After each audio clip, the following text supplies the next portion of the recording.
the religious conviction of those people who are executing Pax Judaica, that many people saw Israel, of course, as a secular institution, but it is very clearly now, undeniably, a Jewish supremacist theocracy, perhaps. And so what you're saying is pretty undeniable in terms of the drive at the heart of the Israeli government. It's clear that they want a greater Israel. It's clear that they are expanding day by day. And it's clear that the US is not controlling the policy and the affairs of West Asia. It does seem to be Tel Aviv. Now, is this drive, this religious drive, people like Smotrich and Ben Gvir, who are, sworn Jewish supremacists, who follow rabbis who also advocate the same philosophy, is it that we're faced with now an Israel which is impossible to control? Because if they have Unit 8200 and they have all these, these capabilities of accessing the internet through AI and through all the modern cyber tech information they have, is it that Western governments are now totally compromised and are really just forced or willingly operating under Pax Judaica? I believe that I am not a solitary voice in the world of scholarship, and that there are many, many others around the world, political scientists, scholars of international relations, so on, who are now holding the same views that I am holding. And that is that Israel is defying world opinion, that Israel is flexing her muscles, and that we are moving towards a great war. Even the Pope in Rome holds the view that we are on the doorstep of a great war. And the great war is somehow or the other always connected with Israel.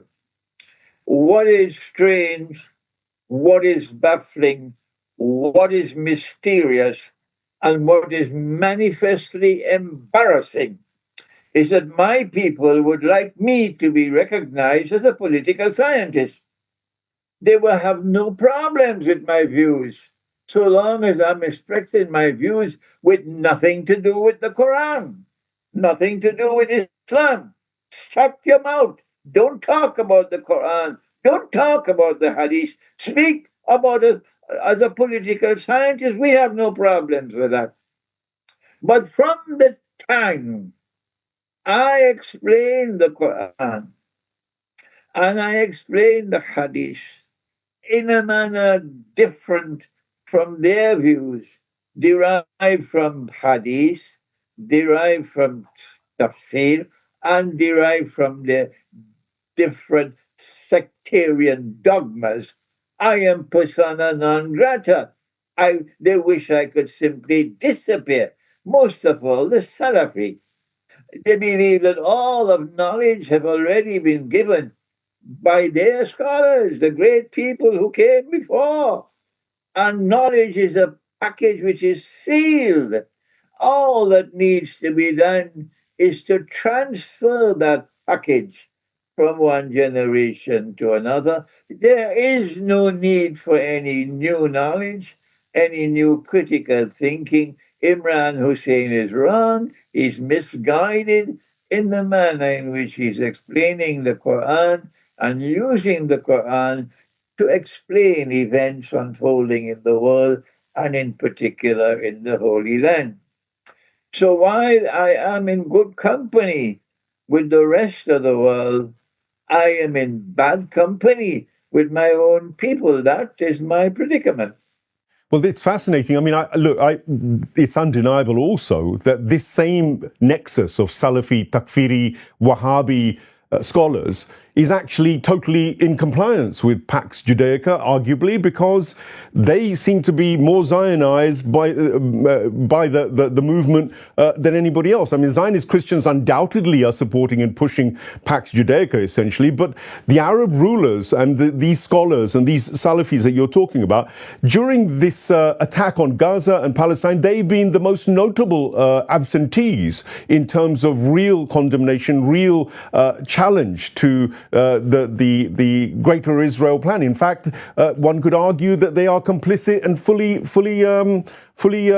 backing the Greater Israel expansionism.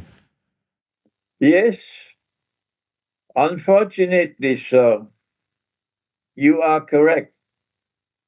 And that is that many of these scholars who declare themselves to be Salafi are others as well who are not Salafi but part of the Arab world are being bought hook, line, and sinker and are now clients of Israel.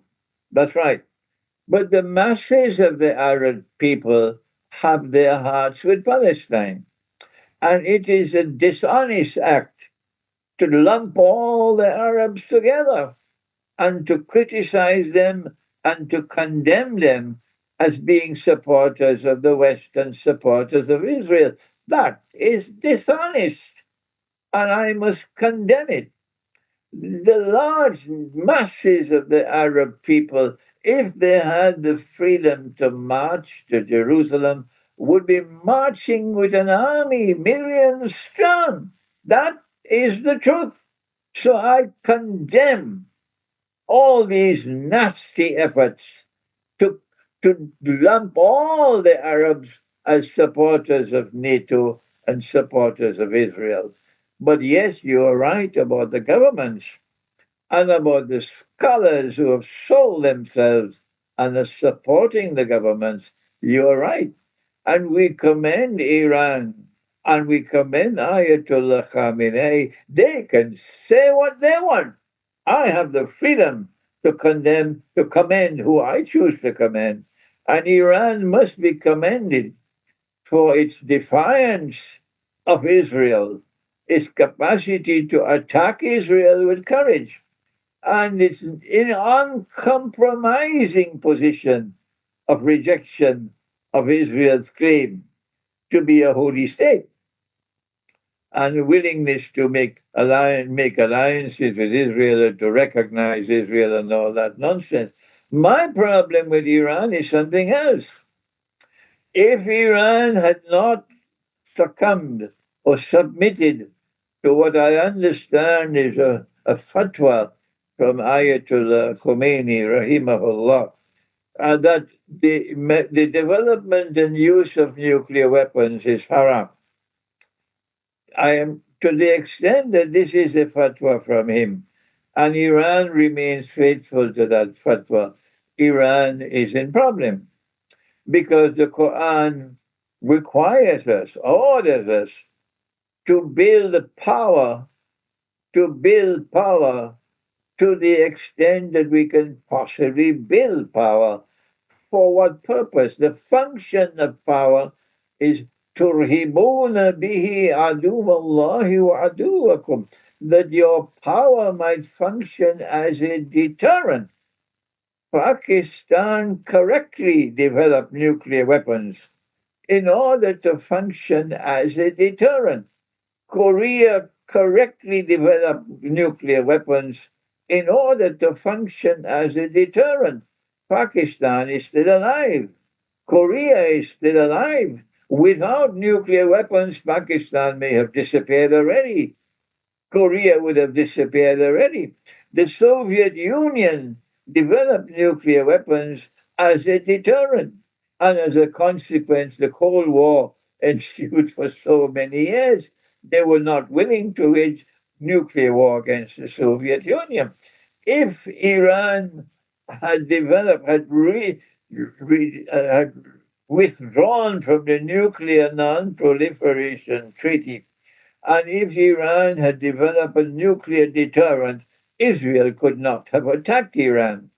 But as it is, not only has Israel attacked Iran with impunity, supported by Trump, but Israel is going to continue attacking Iran again and again until Iran learns that the Quran has asked you to develop nuclear power, to develop power to such an extent that it can function as a deterrent. I wish that Iran will wake up and change that turn away from that fatwa and develop nuclear weapons. But first of all, you need to withdraw from the nuclear non-proliferation